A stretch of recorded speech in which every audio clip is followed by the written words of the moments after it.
Atletico Madrid forward Antoine Griezmann has lamented his side's elimination from the FIFA Club World Cup. Recall that Atletico Madrid were knocked out of the Club World Cup following their 1-0 victory against Botafogo on Monday. Griezmann scored the only goal of the encounter as Diego Simeone needed at least 2-0 against the Brazilian side to qualify for the round of 16. Atletico Madrid finished in the third position in Group B behind Botafogo and Paris Saint-Germain despite having 6 points, but exit the tournament on -1 goal difference. Speaking at his post-match interview after the game, Griezmann admitted that Atletico Madrid players were angry over the outcome of the game. Inter Miami's 2-2 draw with Palmeiras saw both teams qualify for the round of 16 at the ongoing Club World Cup. Earlier in the day, Paris Saint-Germain and Botafogo also progressed from their group.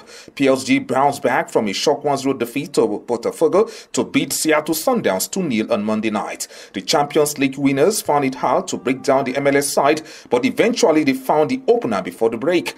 Vitinha saw his effort that was going wide deflect in off Vara.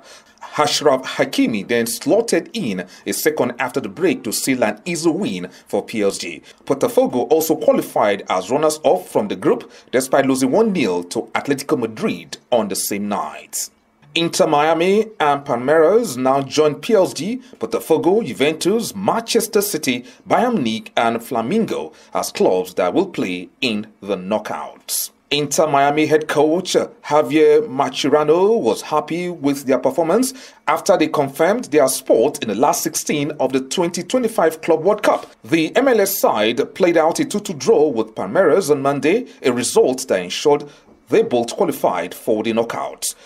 Tadeo Allende and Luis Suarez had given Miami a 2-goal lead, but with 10 minutes left in the game, Paulinho and Mauricio scored to help Palmeiras get a point. Inter Miami finished as runners-up behind Palmeiras and will now face Paris Saint-Germain for a place in the quarterfinals. Manchester United have submitted a second offer for Brentford's Bryan Mbeumo in excess of £60 million. Mbeumo has been a priority target for Ruben Amorim this summer, but an initial £55 million package was rejected at the start of the month. United did not want to be dragged into repeated bids and have been working in the background to find an agreement with Brentford. While it remains unclear if the latest offer has been accepted, United are accelerating as they look to get Cameroon star Mbeumo in for the start of the preseason. United's players are due to report back to quarantine from week commencing July 7 as Amorim begins work on turning this underperforming squad around. And to the camp of the Super Falcons, Nigeria's Super Falcons will arrive Morocco on Wednesday for their final preparations ahead of the 2024 Women's Africa Cup of Nations.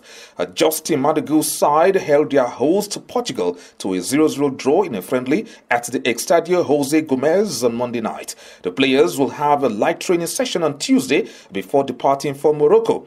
The Super Falcons have another friendly scheduled for Sunday against perennial rivals Black Queens of Ghana.